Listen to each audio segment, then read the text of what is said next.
एक गरीब ब्राह्मण अपने खेत में बहुत मेहनत करता था। एक दिन वह थककर एक पेड़ के नीचे आराम कर रहा था।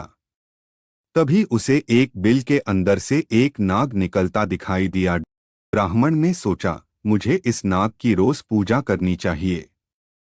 इसकी कृपा से शायद मेरे खेतों में अच्छी फसल होने लगे। उस शाम उसने उस नाग को दूध अर्पित किया और कहा, खेतों के रक्षक, मैं आपको यह दूध अर्पित कर रहा हूं। कृपया आप मुझ पर अपनी कृपा रखें। अगली सुबह जब ब्राह्मण आया तो उसने दूध के कटोरे में एक सोने का सिक्का पाया। ब्राह्मण रोज नाग को दूध चढ़ाता था और नाग कटोरे में एक सोने का सिक्का छोड़ जाता। जल्द ही वह ब्राह्मण अमीर हो गया। एक दिन ब्राह्मण को किसी काम से शहर से बाहर जाना पड़ा। उसने अपने बेटे से नाग को दूध अर्पित करने को कहा। लड़के ने अपने पिता की आज्ञा का पालन किया। अगले दिन जब बेटा बिल के पास गया तो उसे सोने का सिक्का मिला। लड़के ने सोचा, इस बिल के अंदर जरूर बहुत सारे सोने के सिक्के होंगे। क्यों ना मैं नाग को मारकर सारे सोने के सिक्के निकाल लूं।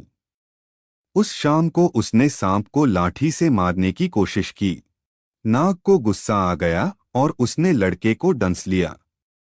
नाग के जहर से लड़का मर गया। ब्राह्मण जब शहर से वापस आया तो उसे सारी घटना का पता चला। उसने नाग को कोई दोष नहीं दिया। अगली शाम वह बिल के पास गया और उसने नाग को दूध अर्पित किया। घायल नाग ने ब्राह्मण से क्रोधित होकर बोला, तुम अपने बेटे की मौत के बारे में इतनी जल्दी भूल गए और सोने के सिक्के की लालच में फिर यहाँ आ गए। मैं अब तुम्हारा दोस्त नहीं रह सकता। तुम यहाँ हर रोज श्रद्धा से नहीं बल्कि लालच की वजह से आते थे।